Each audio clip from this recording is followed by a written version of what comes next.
Guys, আমরা বানাচ্ছি মোগলাই।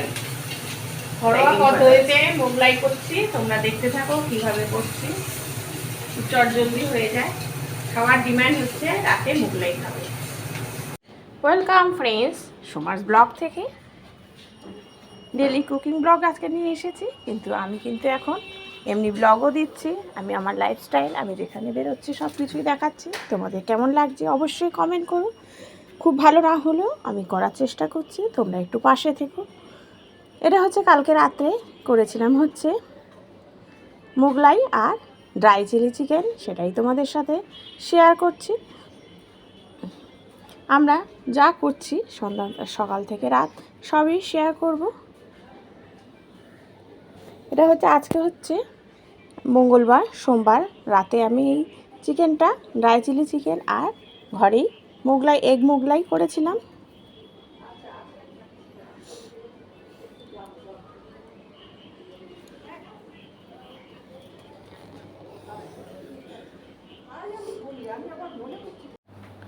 চিকেনটা ম্যারিনেট করে রেখেছিলাম ডিম আর কর্নফ্লাওয়ার দিয়ে, আর একটু নুন দিয়ে আর স্লাইড হলুদ দিয়ে। তারপরে চিকেনগুলোকে কিন্তু খুব ভালো করে ফ্রাই করে নিতে হবে একদম। তারপরে সস রেডি করে রেখেছি, দেখো এটা হচ্ছে চিলি সয়া আর টমেটো একসাথে একটু স্লাইড জল দিয়ে গুলিয়ে রেখেছিলাম। আর কড়াইয়ের মধ্যে দিয়েছিলাম রসুনটা ভাজা হয়ে গেলে ক্যাপসিকাম আর পেঁয়াজটা হালকা করে একটু নাড়াচাড়া করে আমি সসটা দিয়ে দেবো। সসটা দেওয়ার পরে কিন্তু ভালো করে ফুটিয়ে নিতে হবে, যাতে সসটা যাতে ভালো মতো বয়েল হয়, তাহলেই কিন্তু ড্রাই চিলি চিকেন খেতে ভালো লাগবে। দিয়ে দিলাম একটু হলুদ, একটু চিনি দিয়ে আমি কিন্তু ভালো করে এটা ফুটাতে দেবো। ভালো করে যখন একদম কষে যাবে তখন কিন্তু এই সসটা রেডি হয়ে যাবে। একটু ড্রাই করে নিতে হবে সসটাকে, তাহলেই কিন্তু বেশি খেতে ভালো লাগবে। কারণ চিকেনটা দেওয়ার পরে কিন্তু আমি আর বেশিক্ষণ নাড়াচাড়া করব না। চিকেনটা দিয়ে দিচ্ছি, দিয়ে দেওয়ার পরে সব একসাথে মিক্সড করে নিচ্ছি।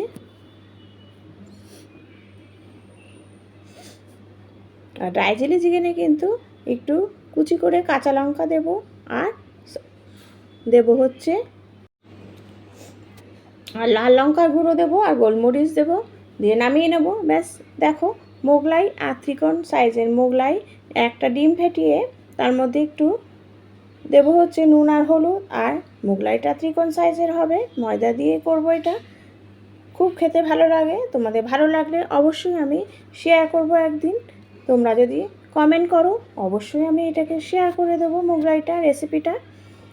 এখন আমি করব হচ্ছে আজকে হচ্ছে মঙ্গলবারের রান্নাবান্না। এটা করছি হচ্ছে মাছের তেলের বড়া পেঁয়াজ দিয়ে, আর পেঁয়াজ কাঁচা লঙ্কা আর নুন আর হলুদ এই দিয়ে আমি একটু আটা ছিটিয়ে আমি এটাকে মেখে নিয়েছি। মাছের তেলটাকে মেখে নিয়ে তারপরে বড়া করছি। এর থেকেই দেখবে কত তেল বেরোচ্ছে, সেই জন্য প্রথমেই এক গাদা তেল দেবে না বড়াতে। যদি ভালো তেল থাকে তাহলে কিন্তু অনেক তেল বেরোয়। আর এটা করব হচ্ছে মাছের তেল দিয়ে পুঁই শাক করবো এর মধ্যে। এটা হচ্ছে একদম দারুণ খেতে হয়। এটা একটা ছোট পেঁয়াজ কেটে নিয়েছি, তার সাথে একটু রসুন কুচি করে নেব আর 5 ফোড়ন দিয়ে করবো। তোমরা দেখতে থাকো, তোমাদের ভালো লাগবে।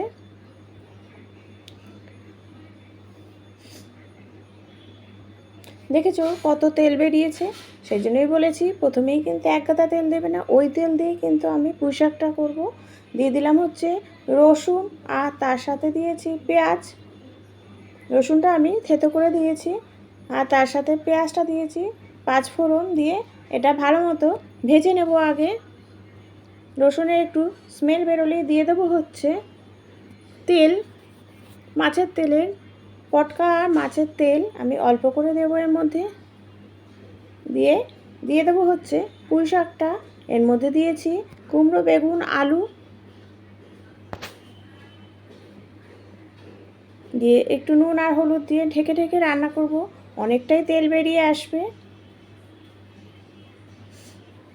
এই তেলেই কিন্তু পুরোটাই মজে যাবে, দারুণ খেতে হয়।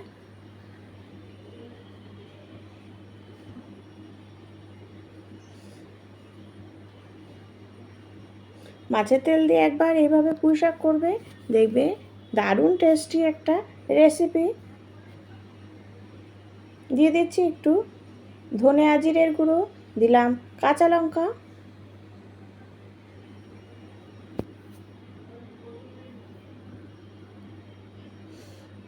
ঢেকে ঢেকে একদম কম আঁচে করবে, তাহলে সব মজেও যাবে। বেশি আর জল দিয়ে বয়েল করতে বেশি কিছু লাগবে না, জল একদমই লাগবে না। এতে কিন্তু জল খুব কম দেবে, লাস্টে নামানোর আগে একটু স্লাইড জল দিয়ে মজিয়ে নেবো, ব্যাস রেডি হয়ে যায়। তাহলেই দিয়ে দিচ্ছি একটু আদা কুচি, আর তার সাথে দিলাম চিনি। দেখো কতটা সামান্য পরিমাণে জল দিলাম, সবই সেদ্ধ হয়ে গেছে, কিন্তু যাতে সব কিছু ভালো মতো মজে যায় সেই জন্য একটু স্লাইড জল দিলাম। দেওয়ার পরে নাড়াচাড়া করলেই রেডি হয়ে যাবে মাছের তেল দিয়ে পুঁই শাক। আর আমার বর এটা খেয়ে যাবে। দেখো ওর আজকে থালিটা আমি কি দিচ্ছি থালিতে: মুসুরির ডাল, মাছের তেলের বড়া, আর দিচ্ছি হচ্ছে তেল দিয়ে যে পুঁই শাক করেছিলাম সেই পুঁই শাকটাও খেয়ে গেছে।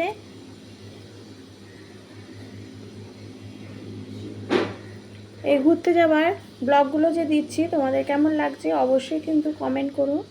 আর আমি ভালো করে করার আরও চেষ্টা করব, কিন্তু তোমরা পাশে থেকো, তাহলে আরও আমি উৎসাহ হব আমি যে ভালো করে করা।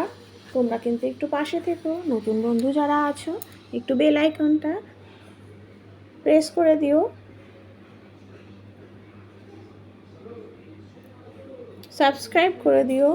টিফিনের জন্য করছি হচ্ছে চাউমিন বলেছিলাম ঝরঝরা কীভাবে হয়, তোমাদের কাছে কিন্তু আমি সব কিছুই শেয়ার করি, সেটা আমি শর্টে দিয়েছি, দেখে নিও তোমরা।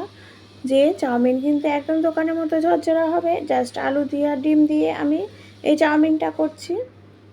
আর তার সাথে চিলি সস, সয়া সস দেবো, আর টমেটো সস, ব্যাস এই দিয়ে। আর পেঁয়াজ দিয়েছি, এখানেই পেঁয়াজ দিয়ে দিয়েছি একবারে। পেঁয়াজ দিয়ে এইভাবে করবে, দেখবে দারুণ স্বাদেরও হয়।